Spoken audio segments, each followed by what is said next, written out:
പിന്നെ ചിന്തച്ചേച്ചി നമ്മൾ വിചാരിച്ച പുള്ളിയൊന്നുമല്ല കേട്ടോ.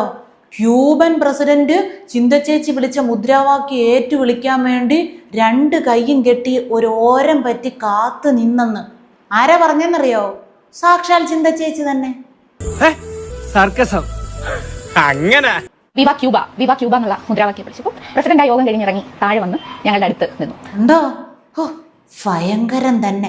എന്നിട്ട് പ്രസിഡന്റ് ചിന്തച്ചേച്ചിയുടെ മുദ്രാവാക്യം വിളിയിൽ അങ്ങ് ബോധരഹിതനായി വീണിട്ട് ബോധം വന്നപ്പോൾ പെട്ടെന്ന് ചാടി എഴുന്നേറ്റ് തോളിൽ തട്ടിയിട്ട് പറയുക, ചിന്തമോളെ നീ വെറും ചിന്തയല്ല, ചിന്ത വെന്തതാ നീ എന്ന്.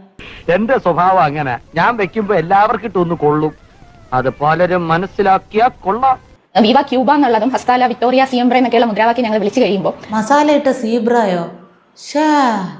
ക്യൂബൻ പ്രസിഡന്റ് അവിടെ നിന്നിട്ട് ഒരു മുദ്രാവാക്യം തിരിച്ചു വിളിക്കുകയാണ്. എന്നിട്ട് അത് വീവ പാലസ്റ്റീന എന്നാണ്. പാലസ്റ്റീനയ്ക്ക് വീവ കിട്ടിയോ ചിന്തച്ചേച്ചി? ഞങ്ങൾക്ക് ആകാംക്ഷ അടക്കാൻ പറ്റുന്നില്ല. അല്ലെങ്കിലും ഈ പെണ്ണിന് ഈയിടായിട്ട് കുറച്ച് അഹങ്കാരം കൂടുതലില്ലേ?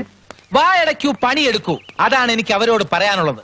ഓ അതൊക്കെ പറയുമ്പോ ആ കണ്ണ് രണ്ടും വിടർന്ന് രോമകൂപങ്ങളെല്ലാം എഴുന്നേറ്റ് നിന്ന് അയ്യോ നാട്ടുകാരെ ആർമാദിപ്പിൻ, ആവേശത്തോടെ കൈയടിപ്പിൻ എന്ന് പറയുകയാ. എവിടെ കിട്ടിയേ? അതൊന്നും കാണിച്ചു കൊടുത്തേ. അത് ഓർമ്മയില്ലാന്നോ?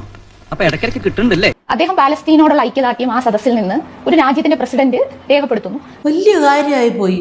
ഒരു രാജ്യത്തിനോടുള്ള ഐക്യദാർഢ്യം മറ്റൊരു രാജ്യത്തിന്റെ പ്രസിഡന്റ് രേഖപ്പെടുത്തുന്നു. ഓ അത്ഭുതം. ഞാനിങ്ങനെയാണ്, എന്റെ സ്വഭാവം ഇങ്ങനെയാണ്, പറ്റില്ലെങ്കിൽ വെച്ചിട്ട് പോ. വിവിധ ഭൂഖണ്ഡങ്ങളിൽ നിന്ന് വന്ന മനുഷ്യരാണ്. കേരളത്തിൽ നിന്ന് വന്ന ഞങ്ങൾ.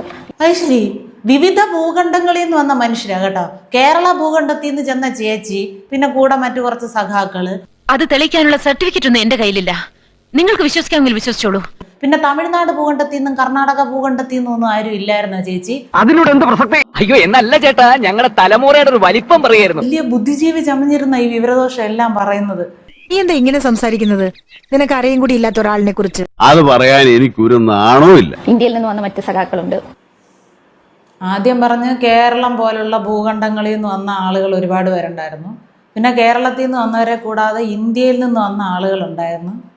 ഇത് കേട്ടോണ്ടിരിക്കുന്നവരാരാണ്? സാധാരണ ആരെങ്കിലും ചോദിച്ചാൽ ഞങ്ങൾ ഇങ്ങനെയാ പറയാറുള്ളത്.